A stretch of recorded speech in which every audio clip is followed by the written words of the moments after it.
Welcome. In this video, I will show you how to fix the issue if your SONY ZV-E10 Mark II isn't charging via USB.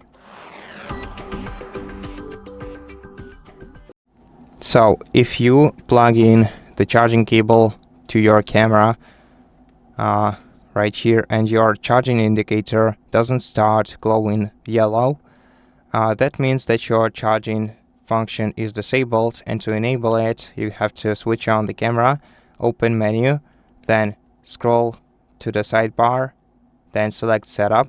In setup, we want to scroll down to USB, open USB menu, go to power supply and switch it on. After that, everything should be working properly. In case your camera still isn't charging, maybe when you plug in your charging cable, the charging indicator is glowing yellow, but your camera simply won't get that power.